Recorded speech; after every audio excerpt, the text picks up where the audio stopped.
Good evening, everybody. Welcome to tonight's edition of Not Another Rangers podcast. Join a podcast, they said it'll be fun. Join a podcast, talk about Rangers, it's nothing but enjoyable.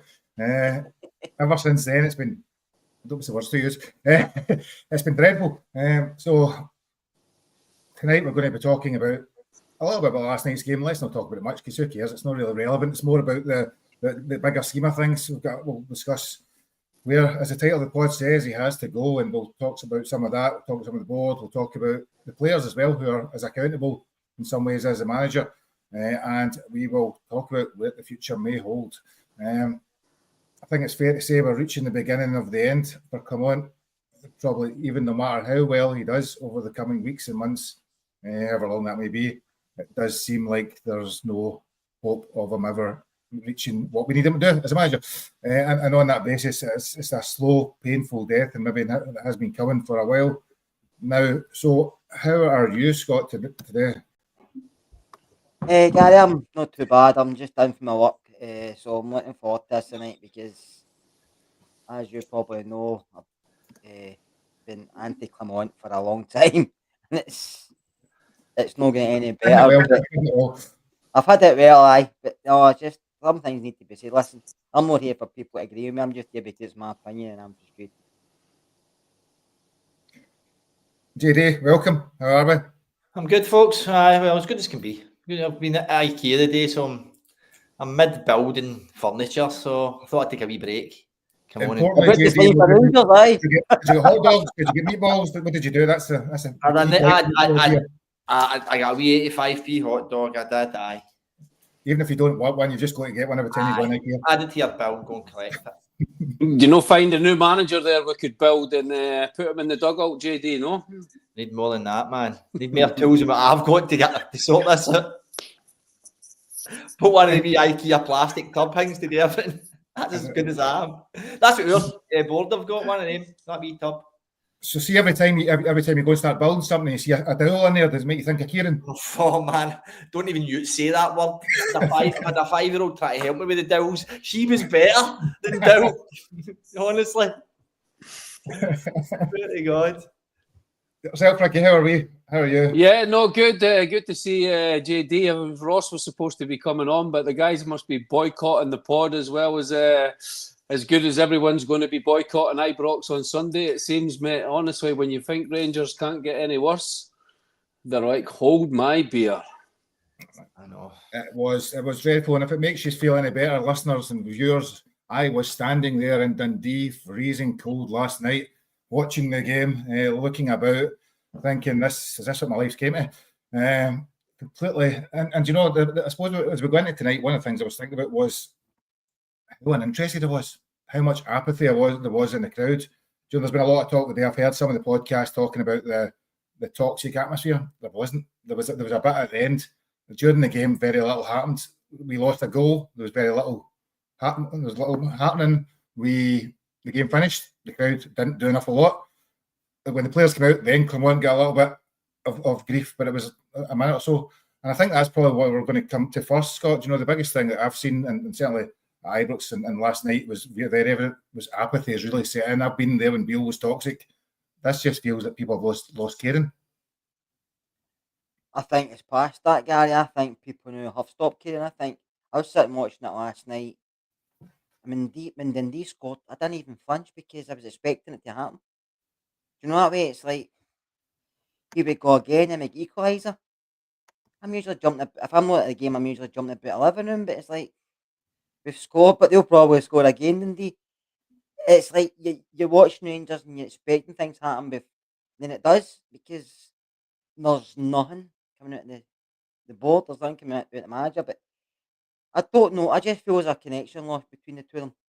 I said that at the start. The players look lost, and it kind of he thinks it clicked for longer than it did, but kind of clicked for maybe like half a dozen games, if that. But there's a problem there, and the problem for me, the medium problem is the manager. The biggest problem is the board. We can't even get rid of the board because you owe them that much money, unless something's in with vast investment. The Parks and Bennett and all that are going to be there because they put in their own money, so they're expecting tenfold back. And the Parks don't give a shit, honestly.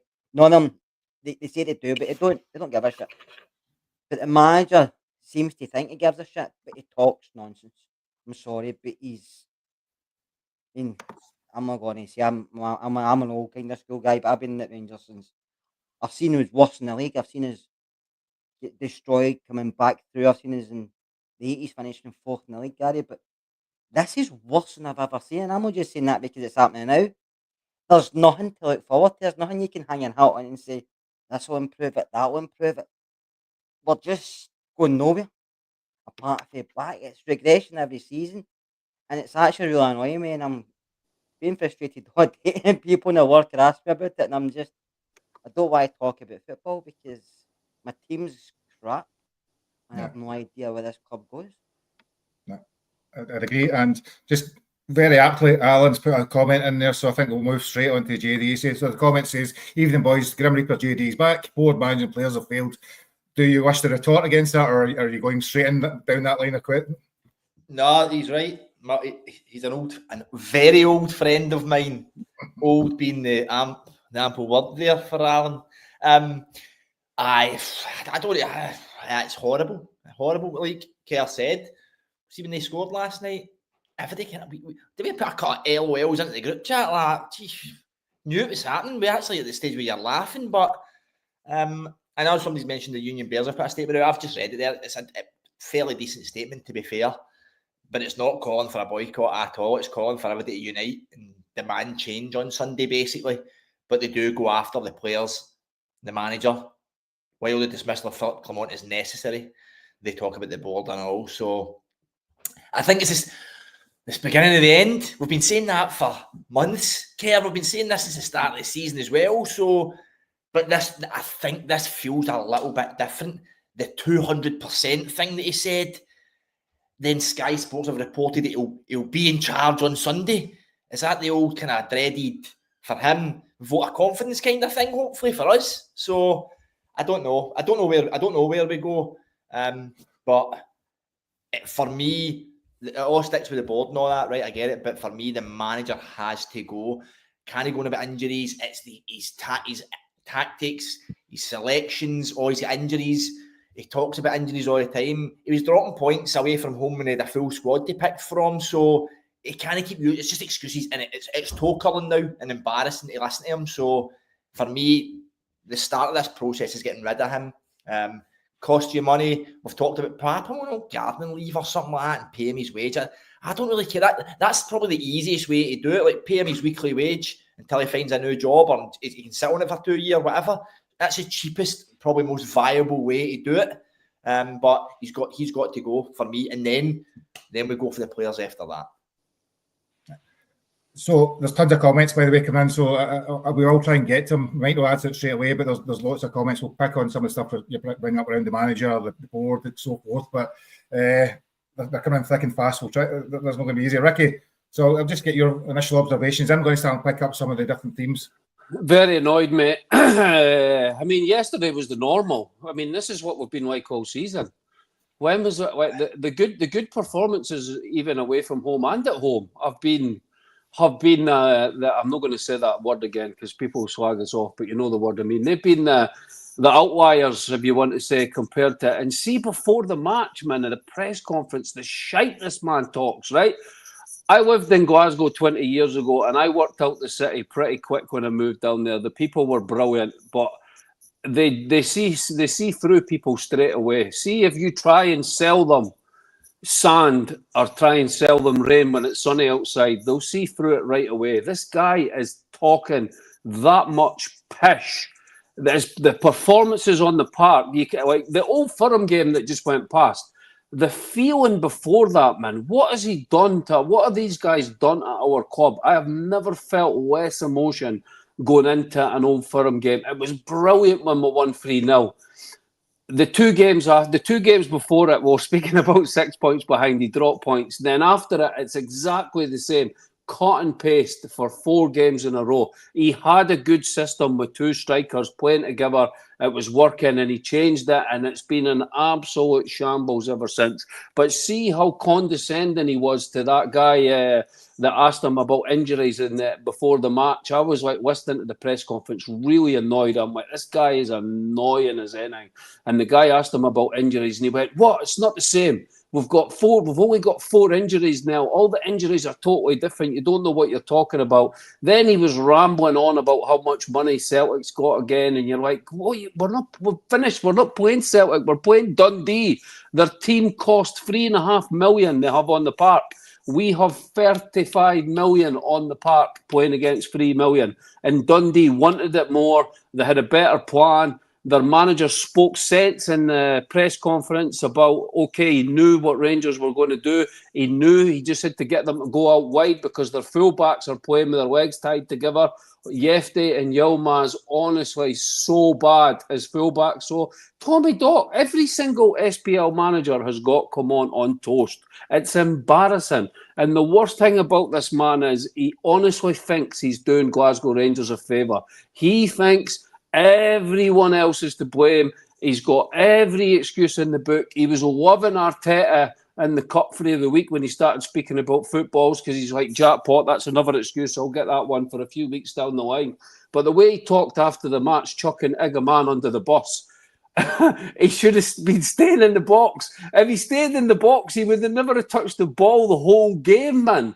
We've got no patterns of play. You could put me, Dessers, Igaman and Danilo in the box. The players don't put the bloody. Jefte puts the ball either out the park or for a set or for a by kick. Yilmaz is, oh my God, JD put in the comments, 5 million. Nobody's paying 5 million for him to get him back to Turkey. So the man has to go. I don't care. Everyone, if they don't get rid of Clement, it's going to get nasty for the board. I think it's reaching the point now where Ibrox on Sunday. I don't agree with people boycotting, but I'm not saying that from a bad point of view. I would rather people go to Ibrox and let everyone know how bad it is and let the manager know that we want him gone. But I understand people that are going to boycott and do boycott, because if that's the way people want to do it, then fair enough. But it's not good enough, and Clement needs to go. So I'm going to pick up a couple of comments. Smoke's put a number of comments saying, you know, that it's a rebuild season, negativity on the podcast across them all. We need to wake up, smell the coffee stuff. So I suppose the retort to that is arguably, Scott, that's fine. A rebuild's okay. You know, we're all subscribed to that. But the teams like Dundee, Motherwell, Hibs, St Mirren, and whoever else that we've struggled and look comparable at best against and away from home are way beyond our budget, and it should be irrelevant whether it's a rebuild or not. You should still have better players than and be competing with them more effectively. Listen, Gary, a rebuild's fine if you can actually see progress. Actually see some aggression. You think maybe this time next year we'll be challenging here, but we should finish second quite comfortably, and we're looking good, and you can see things happening. There's nothing happening for me. I don't care how long Clement's been here. He's not the man. I said at the start of the season, I'm still sticking to my guns. He's not the man for Glasgow Rangers. He's taking us nowhere. He's an egomaniac. You have to look at Monaco. He left that club in tatters. He's doing the same with us. He can't. He's no tactical knowledge how to play some of these players. I mean, he's playing guys. He's playing number 10s everywhere, and with nothing. He's playing one striker and he digs him out. He's playing 2 fullbacks that can't defend. And he's talking about injury, he's talking about players and how he needs this and how he needs that. I think was it no 7 or 8, maybe more than that last night for his signings. I mean, this is a rebuild. A rebuild or what? But it's a rebuilding because I see this been worse. This has been our worst team since before Gerrard. Now, I like Gerrard. Granted, he wasn't that successful. He only won 1 title when he was here a while. But you seen what he was trying to do and progression and things. But Clement's the bit of money to spend. Even though he says he hasn't, he has. And he's not done anything for me. He's found a couple of players like a man who's got potential, and you can see maybe other players you think a couple of years, maybe 18 months, and they'll get better. But what has actually this team done? They beat Celtic. That's it. and that was his 6th or 7th attempt. And I'm sorry, maybe I'm seeing it differently, but I can't see what this manager's bringing to the table. I just can't, and I can't see where this club is going under him. And I know folks asking, who do you bring in? I wouldn't trust his board to bring somebody, and I think you have to go interim and then wait till the summer to see who's available. I wouldn't be spending any more money in the January window. I know we've not spent any, but I wouldn't spend any more. I would keep what we've got, play with the players we've got. We should finish second, but that's not a given considering how we are playing away from home. But we'll probably get results at home because the players we have at our disposal are better than probably everybody else in the league. Bar Celtic, even though we did beat them, but they are better. They should be better for the money they're earning, but it's not good enough. We'll probably get a wee victory in Europe at times because we're underdogs and that seems to suit his style of play, if there is a style there. But for me, I know people do say don't keep sacking managers, but that's not an excuse to keep somebody who's taking us nowhere. It's not an excuse. I And can't if understand. you do sell anybody, you keep that money to the side and you pay the manager off. You don't have to spend big on somebody. There's managers out there who could come in and do a decent job domestically for us because we need to start somewhere, and that doesn't start with Clement. I'm sorry. Kerr, I honestly can't. Who the heck? No idea when that fan that slagged Big Ange. Can't remember that. To be fair, I'm a Rangers fan. 100% would have slagged fucking any day we say, like, God's sake. Anyway, what was I going to say there? Head fucking through me because me a fanny. I've been called worse. I must admit. I'll ask you a question then, JD. I'm going to ask a question. So picking on that, right? One of the you want to try and balance in these pods, right? So one of the things that people have said, and I've heard it said, is that there's been no chairman in place, there's been no CEO in place, there's been no sport director. It's been a rudderless ship for the last 6 months, and it's only now we've got those things in place. So should come on. That's the argument. That's the opposite argument, isn't it? Well, it doesn't wash with me. That's what I was going to say. I actually can't understand any Rangers fan sitting trying to defend Clement and even using those arguments as well that people are saying, Gary, because even without that, and we've heard professionals say this in probably in the last 6 months, players don't care about technical directors and fucking sporting directors. They're there with a head coach, a backroom staff on the grass, and all that other stuff doesn't matter if you've got your squad there, your 24 players, your whatever, 30 players, and you train well, you work on style, you work on tactics, you work on certain things. So that actually shouldn't matter. When you're trying to buy players and ship players out and do contracts with players, right, that's when it can all get a bit messy. But for the start of the season, he bought players, he spent a big money, and it's no worked. And that's all down to one guy. Now, I also believe there's a few players around there that I just don't think their time's up and they're constantly drag us down and whatever. But I just think that argument, I can't get my head around Rangers fans watching this season thinking that we're actually getting worse. I actually go back to, God, I was podding when we got rid of Gio and I could not stand him. He was hopeless.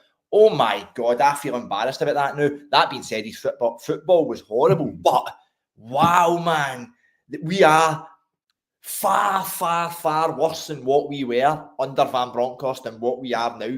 And he gets sacked for way, way less, way less. Clement's an absolute, it's been a disaster and they need to get rid of him. And it doesn't matter about everything else. The problem you have then, Gary, probably plays into that is that who is the one that sacks him? Who's having the conversations? Where are the football men back there that know? Is Patrick Stewart a football man? Is he? Where are the football guys back there? Nils Coppin? He's fucking Clement's mate. Clement is the one that kind of brought him here. So is he going to sack his pal? No. So that's the problem. That's the problem. So there's a great comment I just put up a moment ago. Was it okay? You say that. Multiple man 78. You know, I think that the boardroom stuff is a factor. Yeah, you can use it as a mitigating factor to some degree, but 15 points behind January, you can use it as a factor. I suppose, Ricky, you know, the other thing, try to think of things that, you know, in terms of our away record, it's the worst it's been in decades away from home, right? It's argued sometimes this whole low block, we can't play against it.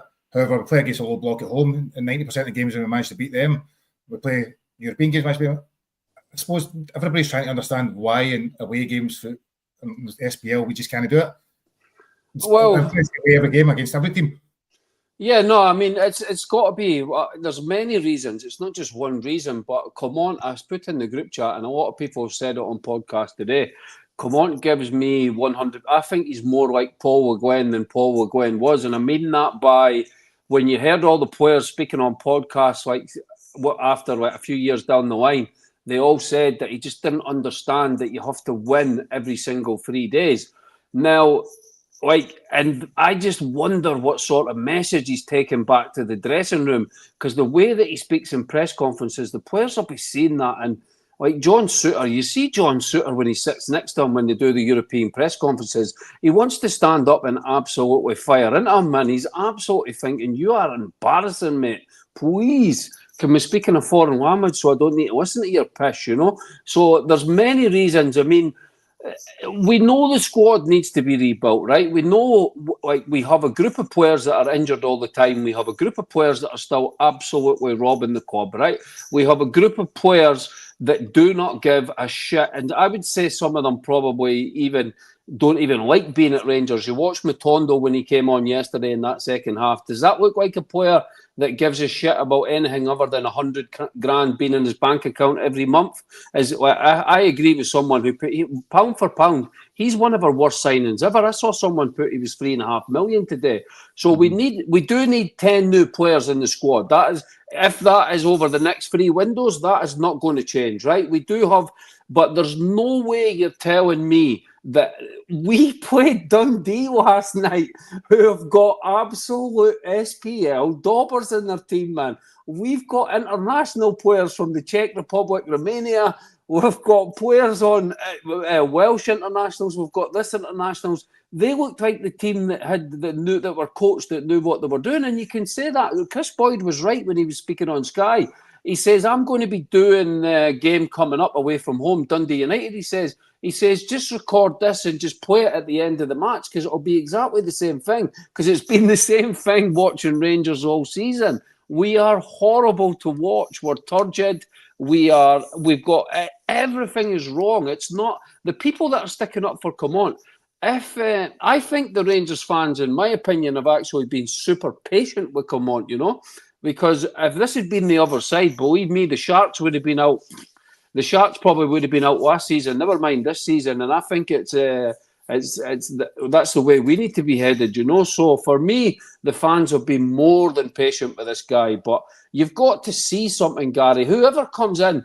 Now, just to quickly point on something Kerr was saying, I was sure that Stuart, when he spoke in his interview, said that they guys were getting full control of everything football related. Him and I believe the other guy, what's his name, Thornton, was at the game last night with Coppin, and I heard they were getting a lot of stick in the stands, like fans were giving them it tight about getting rid of Clement and that. But when he did his press conference, he said they were going to be. Now, do I believe that they're going to have full charge? They should be picking the new manager, because the board, they've got not one manager right. So we'll see what happens with that. But Clement has to go, man. We can't continue. We can't continue like this to the end of the season and then into the next season. I mean, it's going to reach a point where, like, it's. I mean, Ibrox. I mean, you imagine this cup game coming up against Fraserburgh. They'd have been as well having that game up in the Highlands, because there would have been more fans there. There'll be about 5,000 fans at Ibrox for that absolute charade. So, I suppose picking it up on that. Breathe, Ricky, breathe, Ricky. I know. I was just trying to take a break, let people pause and get a cup of tea.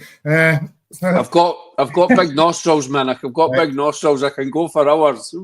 I think Clement's obviously what he's done, and he's been quite fortunate in some ways. Is he managed to pull a big win or a big result out of that every couple of months or every month or so. It's kind of kept things slightly ticking over, isn't it? You know, I think that's whether the Tottenham game, whether the Nice game, whether the Celtic game has been the odd flash that's probably kept things going, and that's probably why he's not had the same sort of heat that maybe Beale and Gio had at different points.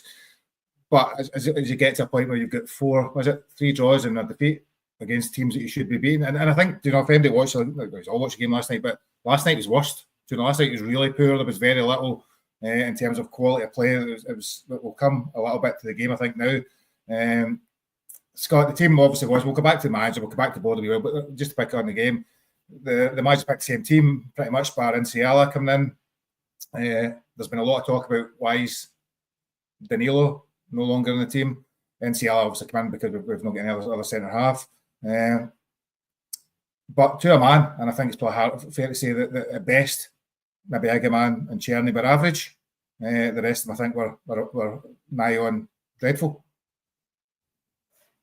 So, Scott. Yeah, I mean, Gary, I don't think they played well at all. We get the goal, probably the best move of the match, and the ball, the kick for Kelly to Hadji, controlled it really well to get to a man who ended up getting control back, nutmegging the big defender and trying to tuck it away. But apart from that, you got a Diamante shot, but that was the only thing he done. He was as well sitting next to me on the couch. He was poor. But I didn't see anything for that Rangers team. Dundee looked the side that wanted to win it, and Dundee had more injuries than we've had, and Dundee, a lot of these guys are not played a lot of football for them, and you're thinking, who's the team that's supposed to be sitting second, who's the team that's not? And there was no much difference in class last night between the two sides, and that was a pure embarrassment. Listen, Gary, the problem with Rangers is won one league in what, is it 10, 12 years? Can't fucking remember, it's been that long. But now most of our fans, obviously depending on your age, they've been conditioned into thinking second's good, winning a wee cup here and there, getting a European one, fantastic. Let's go with that, and maybe we'll win the league sometime in the future. That's no. See if that's for you, that's fine, totally fine. That's not for me. I wasn't brought up that with Rangers. I was brought up with Rangers. Rangers were poor when I was younger. We were finishing fourth, third in the league. Only won in the league for ages until Liam Souness came in. But even back then, they had players that played with passion, heart. They just weren't good enough back then. But now we've not got that. We've got a manager that's going through the emotions, players that going through emotions, a ball that don't give a toss, and this is going to continue the rest of the season. And even if Clement survives, which he will to end the season, because Bennett and the Parks hold the key what happens to him, because they offered him a contract extension, so they're not going to obviously sack him on the back of that, and have to think, well, we just get this guy an extension, a higher wage, and we're paying him off. So, and the Parks don't like losing money, do they? So they're going to keep him in the season anyway. But if this is what you want for Rangers, and hope you finish second ahead of Aberdeen and Dundee United, Hearts or Hibs, whoever's having a good season, but no anywhere near Celtic, that's great. But I'm sorry, that's not what I want for my football club. That's just isn't, and I don't see any way back unless, yeah, we need investment, we all know that, but we can't stick with a manager who is tactically inept and not got a fucking clue. And we'll come back, Scott. JD, I'm going to pick up just on a couple of the players. So I think I have to mention and talk about Yilmaz and Hefty, particularly. Yilmaz, I think at half time I was saying, I was embarrassed for him. It was actually, every time I got the ball, I was turning away because I didn't want to see him. And it just got progressively worse. And I mean, there was a couple of weeks ago, playing Celtic game, and Yilmaz was the best right back we've ever seen. And then since then, he's been back to his usual very poor self. But professional football, can't control the ball. It was good at the park. He was going everywhere. When he did have the ball, he was standing beside Cherny. It was horrendous to watch. And I don't know what it was like on the TV. It was really poor. It was, and by the way, I thought Yilmaz was one of the best players in the park against Celtic. He was brilliant. Definitely. He's not kicked a ball since then, and he's not a right back, right? He's not going to be our left back either. Out the two of them, I'd still play Yefty before him, but Yefty's again. I'm willing to give Yefty a wee bit of time because the boy's not really played professional football. I'm not a great fan of him, but I think there's something there. I like the way he drives up the pathways, right? But I'm not going to start. I'm not giving MD any credit tonight, so I'll stop that.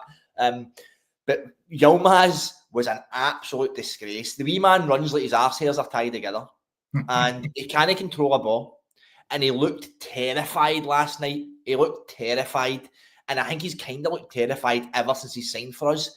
5 million quid or euros, whatever it was.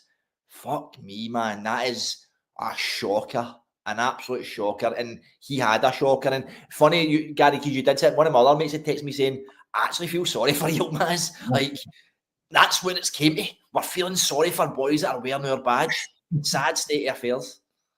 It was definitely, at one point he ran the ball at the park about maybe 70 odd minutes. You're like, somebody take him off, put him out his misery.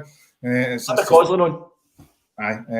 stick him on right back. He's not been seen in weeks. And I suppose, Ricky, I'll come at you then. So that probably ties in nicely with tactics and lack of tactics and bizarre substitutions at strange times, or potentially not playing Danilo, and all these are things that's been talked about over the last 24 hours. And on our group chat and in every single pod and every single media thing. There was some strange, bizarre decision like Rabbi Matondo coming on, like McCausland put it right back, like Danilo having not started, and just I suppose the main one is we keep doing the same thing. We're playing a 4-2-3-1 that has not worked in last 18 away games or whatever it is. Well, a couple of wins within that. It's as subs yesterday. I mean, even for Clement, believe me, I mean, his Pedro levels are mental with substitutions at the best of times. But as subs yesterday were even like he doesn't even give the team time to settle. You know, it's like he'll take a player off, bring a player on out of position, or bring a player on that does not care about playing for Rangers. So, what does it say about Cortez, who's been fit for weeks, right? We signed him. We're supposed to be given $4 million for this guy. He's meant to be a left-sided attacking player, and he brings on Matondo at half-time, right? Now, that's fair enough. And when Cortez come on, he was still shite, but at least he showed a little bit more than Matondo did. But he doesn't even give the substitutes time to breathe, man. It's like he brings on a sub, and then he brings on another player out of position. And then the team, we were actually, I mean, we were terrible last night, right? But after half time, there was a period which we always get about 20 minutes where we didn't really create much, but we were starting to build a little bit of momentum. It was after half time. We put a little bit of pressure on Dundee. The commentators were saying the same. They can see a goal coming from Rangers. Next minute, Rangers are about to make a sub. They're bringing on, who was the one that came on for Barron? And like everyone was like, okay, he's waiting to take Bajrami off. Who came on for Barron last night? You remember? Danilo? Was it not Danilo? Danilo, it might have been Danilo, yeah. So he and then we lost total control of the match. He put Diamande back as a holding player. He brought on Danilo up front, and then the team, Dundee, straight after that happened, had like 3 breakaways where suddenly they were the better team. Then he panicked, and then he brought on McCausland at right back. It was just none of it makes any sense, Gary. And he thinks that we are the fools, you know. He thinks, just shut up, Rangers supporters. Come on. Every single negative thing the Monaco fans told us were going to happen has happened, and with absolute bells on, man. It is an absolute shambles. He sticks with his 4-2-3-1. McCausland's a right back now. Even I wanted young players out on loan, right? But I would, if we're playing St Johnstone on Sunday, and I'm not just saying this, I would have started Robbie Fraser over Yefte at left back. And I like Yefte as well, right? And I've said it since the start of the season. He was not brought in to be playing every single 3 days. You've got to feel he's a Brazilian that was playing in Cyprus, that's playing in Scotland -6 every 3 days. The guy needs a rest. He should have been one of the players that was getting taken in and out of the team. But we're sports science have just like completely, that's just melted into an absolute pile of dust at the training ground now. And none of it makes sense now. We've got players playing every 3 days, players playing out of position, players here. The whole thing is an absolute mess, Gary, from top to bottom. The board are quiet, you know, park, I don't know what the parks are up to. Everything is just a complete mess. So just I don't want to spend a lot of time talking about the game, so just to finish off, JD, so penalties or not?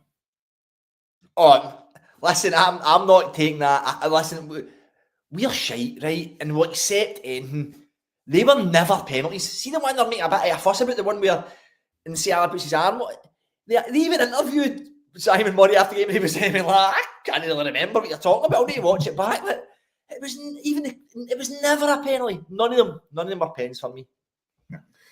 And just on the game itself, you know, I mean, I think it was one of the comments here, the midfield just passed the ball side to side. And the first half, certainly, I thought that I was just watching the game ball going one side and back to the other side again. There was very little penetration. When you get players like Hadji, Bajrami, Cherny, Agaman, Diamande, even to an extent, that you would think the creativity is the one thing we do have. Might lack strength and physicality and other stuff, but creativity should be the one thing we do have. JD, so I'll stick with you. Fuck, man, I was too busy reading the comments. So you're talking creativity, what should be... I'm not so sure we are... A lot of people are saying we were slow going forward and Barron was slow going forward and stuff. Like, we don't create anything, but we have the ball in the final third. Like, our territory's all right. it's that I'm not going to go for Tierney, but he's a bit predictable sometimes. Like comes out into his left, we just don't get the ball in the box enough for me. We have the ball in there off, but we just don't get into the ball into the box enough for me. So I'm not sure. Sorry, I missed your pick. No, question. that's Gary, there was a start after. I mean, stats mean absolutely nothing anyway. If we're ever a podcast that speak about that XG and all that pish, then just honestly set the podcast on fire and stick it in the bin. But after 20 minutes, Dundee had 81% possession, right? No, sorry, Rangers had 81% possession. Dundee had 19% possession and they'd had 8 shots, 7 or 8 shots on goal. 7 or 8 shots on goal, and Rangers had 0 shots on goal. So all that possession and doing this and all that. The only stat that ever matters in football is how many goals you scored, how many you conceded. The rest of it is irrelevant.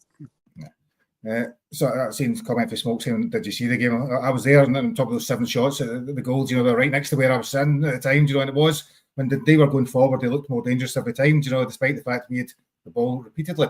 And I think, you know, you look at the chances, the one that was marginally offside, the one the guy blazed over that probably should have done better when it was a save for Kelly. I think, you know, we done well. Saying that because we couldn't remember who went on for Barron. Yeah. To be fair, we were all too busy talking to each other in the group chat because the game was that bad. It was. I mean, I've probably never been as bored at a game of football in my life, and the most exciting thing for me was I took a video to send my daughter, but showing where Tannadice was for Dens Park. After that, it got progressively worse and was my toes were numb, and it was the game itself was abysmal. So I think we'll move on to the game. I don't think there's much else to say about that. You know, I think as I said, there was a bit of an atmosphere at the end. The crowd were disappointed, as you'd expect, but it was not as much as toxic as you'd probably like it to be under these circumstances.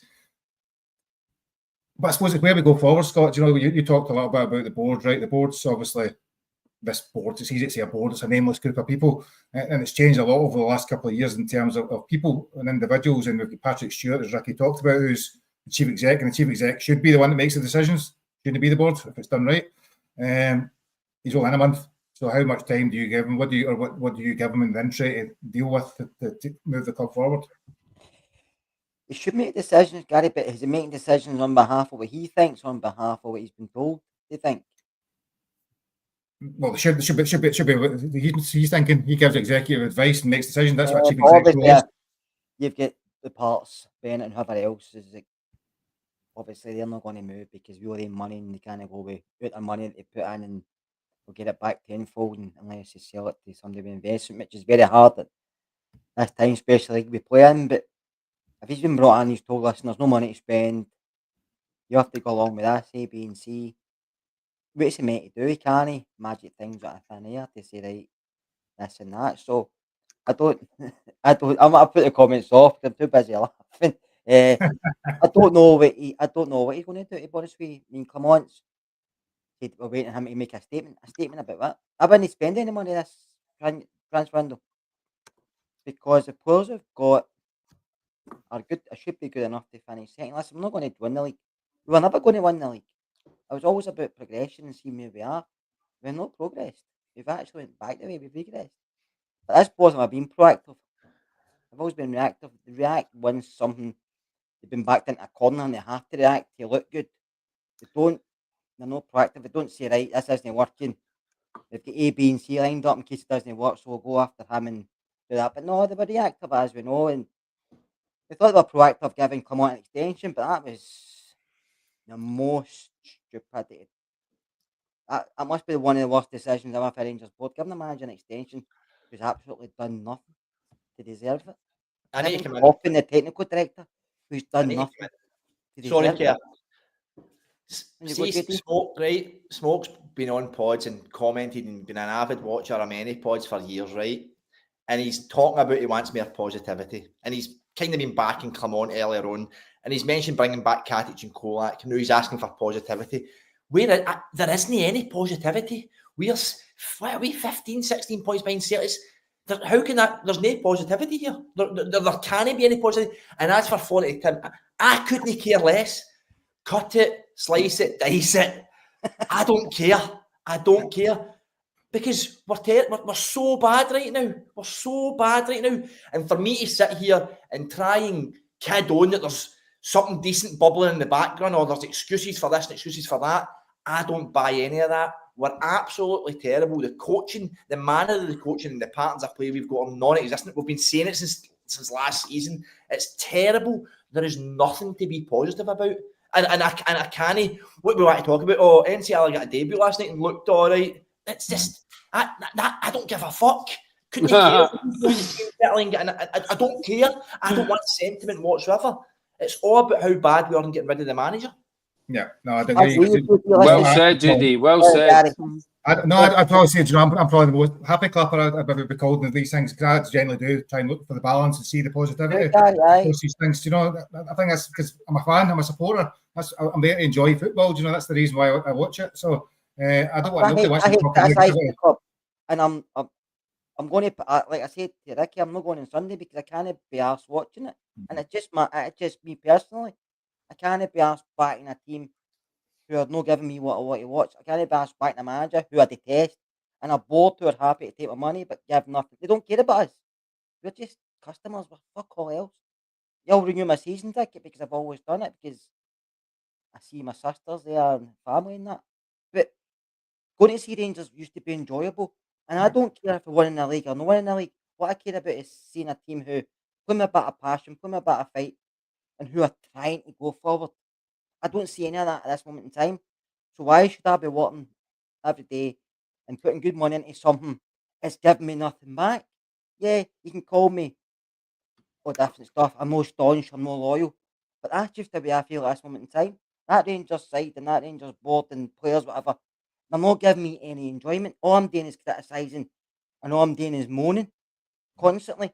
I don't like doing that about my club because that's a club I want to go and I love and I want to see win and stuff. But it's not happening. So I don't know where I go. I will renew the season ticket. Well, I'll go every week.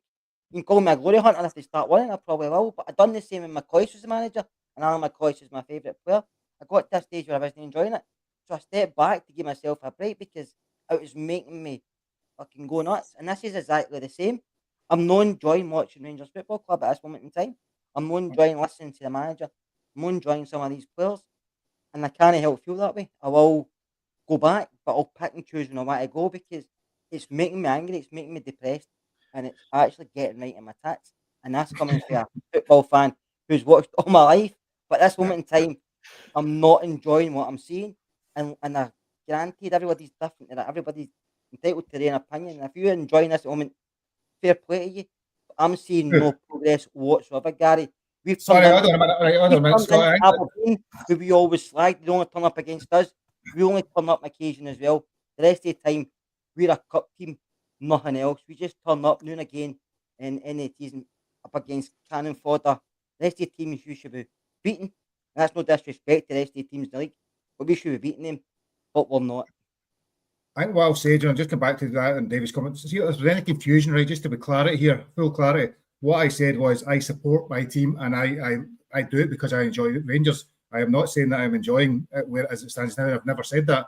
What I've said is that I think I will try and normally see the balance in things and see there's different sides to every argument. It's rubbish now. I think Clement's time's gone. I go with my daughter because I love being with my daughter and spending the time, not because I'm enjoying being at the games. And that's the facts of the matter now. And I think the saddest thing was, as I said, standing there last night when Dundee scored, didn't feel a twinge of anger. When Rangers scored, I didn't even celebrate, and I looked about most of the game waiting for it to finish. That's the most hurtful thing. I've been a Rangers fan for the best part of 40, 50 years, Well, 40 years because I'm much younger than that. But it's really uninspiring. And I think we do need to change. We do need to get something much more in line with what we want. So there was that a great story, I think we talked about, Scott, is that you can build a team to win in Scotland, or you can build a team to win in Europe, right? And soonest it said it, and I've heard a few times that the players we've got are good for Europe, but not for Scotland. And the managers we've had the last couple of times are good for Europe, but not for Scotland. I suppose we all think these time's up. We all think there's no real future. So what are we looking for when he eventually does go? Is that for me, Gary? Aye, sorry, okay. Aye, okay. No, what I've always said, me personally, I would like Muscat. He's on a roll. He's not had that bad season with any of the teams he's managed. He's managed in 3 different countries, low budgets as well. He's not had that much money to spend. I reckon he'd be able to bring in a few gems. So for me, And he plays attractive football. That's the thing. There's no really any negatives with the guy. He's looking for an opportunity in British football, and he's probably wanting to use Rangers as a stepping stone. And if he can come here and rebuild Rangers for 3 or 4 seasons, and everything is successful, then. And listen, Rangers, as bad and as grim as everything feels right now, if you go back to that 55 season, right, we won the league and we had an unbelievably shit result against Malmo for 56, right? But they brought in Ange. We were well ahead in that title race, and then we lost our manager and brought in Gio. But if we'd really went for it that season and put the foot down, we would have won that league as well, and then they would have got rid of their manager. He would have been gone, and then they would have been in the rebuilding phase and stuff like that. So as much as everyone is, oh yeah, Celtic is this, Celtic is that, we've seen when we played them, they're not uncatchable. The problem is we are not doing these rebuilds properly. We keep bringing in such bad managers that are not suited, and it's been the same people picking the managers. Dave King got lucky with one, with Steven Gerrard. Now, we maybe overspent to give him the players he wanted and stuff like that, but it worked. And but since then, it's been a real a bad run of picking managers. So I do sort of agree. If Patrick Stewart wants a bit of time to get rid of Clement and bring in an interim manager, and he thinks it would be better if he wants to do it at the end of the season's gone anyway. I mean, I see people linking us to players that are like 37 and 38-year-old and everything like that. What is the point for me, to be honest with you? I think we need to be rebuilding our squad anyway, no matter who the manager is. We need to be rebuilding that squad for next season and getting rid of the players that we know. We've got 7 players that are injured all the time. Even Suter, would you mean Suter's a fantastic defender, but can you rely on players like that to be fit? You know, it's every season. You can't rely on players like that. So we need a proper plan in place. Hopefully, I mean, I don't think this Patrick Stewart so far, I mean, he's working away in the background. I know everyone is impatient. They want Clement gone and stuff like that, but we've rushed it in the past, so it has to be done right. And then when we are ready to appoint a new manager, it has to be the right man. I know it's easy to say, bring in guys like Derek McInnes and bring in people like that, but I just don't think he would be able to get near to Rodgers. I think it needs to be someone that has the ability to proper build, not that much money. We've got a lot of players that we can get rid of that do have a little bit of value there, so hopefully we can rebuild the squad. But there's a lot of work to be done, so we'll see what happens. So sticking with that, JD, you know, I'm interested in, so there's 4 games, St Johnstone, Aberdeen, Fraserburgh, so 3 home games where you actually performed reasonably well, and then a game against Man United. Would you be looking to make the change now, or would you be waiting the next couple of weeks, I suppose, let those games happen, because they've generally been successful up to now? I couldn't care less. I'm not going to lie. Honestly, the apathy there, I couldn't care less. We're not going to win the Europa League anyway. So what's that about? Maybe generating some funds, that's probably the only thing you would maybe really think about. But no, I said that last night. I would have sacked him in the changing room last night and told him he was getting on the bus and he'd get himself back down the road, however he's seen fit. So for me, we're no waiting on anything. I'm no waiting on anything. I've got no desire. I couldn't care less. Who's it going to be? Is he sticking on that, JD? Is he sticking on that then? So Patrick Stewart was due to come out. Clement said at the start of the week that he was going to come out later on this week. Now we're now at 9:20 on the Friday night, which suggests he's not yet, and he's not yet out. Do you think that means did Patrick Stewart say that? I just can't get this. Was Patrick Stewart knowing fucking Star Trek or something? Who is this dude? Is this baldy guy? He's the chief. He's the chief.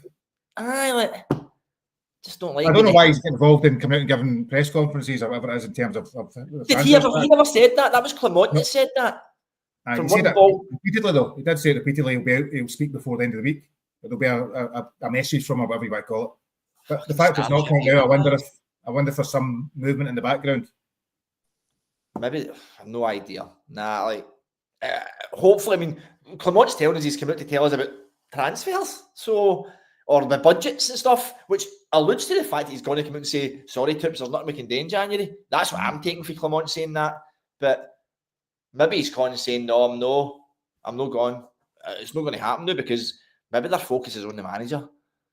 CGM 55, I watched an interview and he did put a time frame on it, say by out by the end of the week he would come out and say that. And I can't remember what one it was, one of the conferences he did.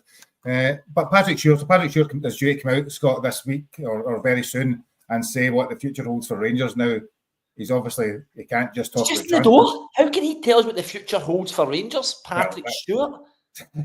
Fucking hate Baldies, by the way, honestly. Hate Baldies. Hate them. Hopeless. Lost my train of thought there. They just took their hat off there.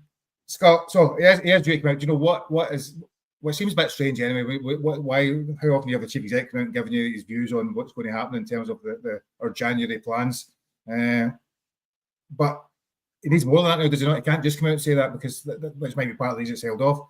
There's so much other stuff going in the background with the fans and fans' view that it needs to come out and give a lot more definition. And even if it is, come on, we'll stay at the end of the season, we'll see where we're at. You know, he needs to give some sort of clarity, surely.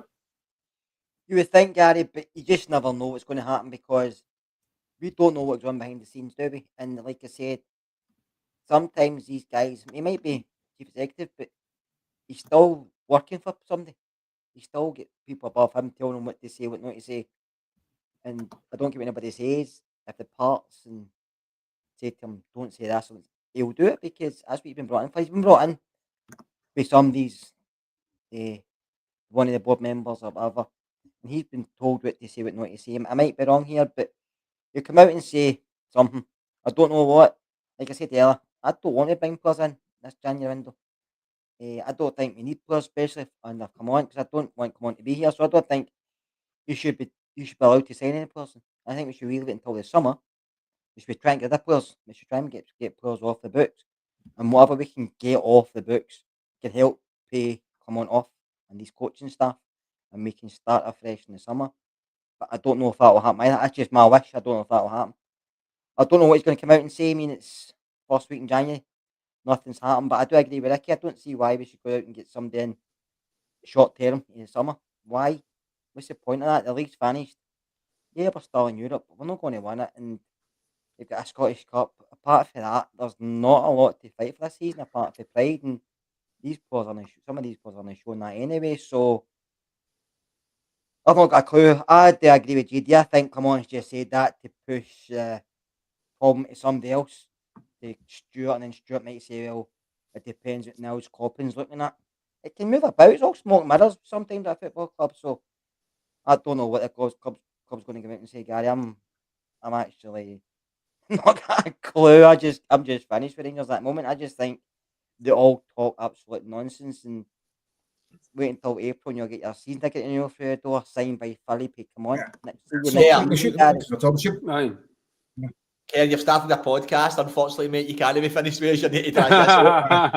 I'll take over. I'll finish with Rangers as in this moment in time, mate. Listen, I'll never finish. I'm just just this moment in time, JD. It's nothing they're saying, doing is making you feel enthusiastic. Do you know what I mean? And I know it's hard, and it's grim. Obviously been through loss with coming up the league, but he come. If I remember rightly, that was atrocious. Right, what happened, and you were so sad and so upset. It's really hard to look back. But coming through the leagues, at times it was a joy going to all these games because you had your club and you were coming back and you were proud to be there and stuff. But at this moment in time, I'm not proud and going to Ibrox because I'm not enjoying it. So Patrick Stewart will say what he's got to say. I'll pick them out and addresses us properly. But you don't get that for a football club. Any clubs tell you what they want you to hear. At the end of the day, you don't want a customer. You're nothing else to them. No, I'd agree 100%. You know, and I've said a few times on the pod tonight, you know, it's that apathy. You're thinking back to 2012 and all those years, you know, what that was. You still have the emotional connection and how it feels right now. The emotional connection is not quite there. Synergy, whatever you want to call it, use some of the buzzwords that Clement used to talk about. And that doesn't feel like you're there, but not really. You're there in body, but not in mind and heart, or whatever you want to call it. Do you know, I think, which is perhaps the saddest thing of all. There's lots of comments, you know, there's things we should be talking about in the middle of January. We should be talking about transfers. We should be talking about Dessers potentially going. We should be talking about Shankland. We should be talking about Grant Hanley. Johnny Evans, the 37-year-old, and all these are. Or we should be talking about Bailey Rice being promoted to the first team, and all these other things that are happening. You know, and kind of want to. We've got 3 or 4 minutes left. I kind of want to finish on a slightly more positive note. You know, it can get a bit depressing and a bit frustrating as we've talked about for now. So, what are the shoots of recovery, Ricky? What are the shoots we've got to look forward to? Well, I agree with Clement. There's no point in us doing stupid business in January and bringing in silly players, man. Let's get these players on pre-contracts. I would still bring in Shankland on a pre-contract. I would bring in Cameron on a pre-contract for the summer, just for the summer. JD, part of the squad. I would be trying to move on your Matondos, your Dessers, your Lawrence, players like that are on high wages. We need to get rid of all of these players. Come on, it doesn't matter who the new manager is. He's not going to fix these guys that have got constant injuries for the last 5 years. They break down. They're out for 6 weeks, which ends up being 12 weeks. We need to get rid of these players. Rice is in the first team. Get him on the park. Get him the minutes. Get Dowell out of the squad. Give her the minutes to Rice. If you sell Dessers, like somebody put by Shankland just now, there's no point. Get him for a pre-contract. Rob Hart's nose in it a little bit. It's always great winding up Scottish clubs when we take their players for nothing. So, for me, you've got Lovelace. Promote Lovelace. The guy has been doing well in the B team. He's a couple of years older now. Yeah, but JD, just till the end of the season, give him a chance and see what he can do. And if he does the business, he's not going to play him anyway. It's going to be probably already told him he's no signing. He's probably told him he's no signing. He might have. Like, but just give these players a chance. There's no point in going and signing. Seeing some of the names like Grant Hanley. That was Kerr's fault because he was wanting to call in Henry Clone. And suddenly we're signing Hanley from Norwich, that big dopey, whatever he is at the back, man. Imagine him running out at Rangers. Your only January signing is Grant Hanley and Ryan. Head of the ball. Ricky, Ryan, I'd rather have Yilmaz and Yefty at centre back than that big dafty. Honestly, mate, I've never seen anything. Parts and Bennett at centre back. It's Graham Parts. Get him on the park, mate. So for me, no, just give till the end of the season, mate. The season's done. Forget about the Scottish Cup and all that. If we win the Scottish Cup, is that going to mean a good season? For me, no chance. Great to stop them winning another treble, but the Scottish Cup doesn't equate to a good season. The season's been a write-off.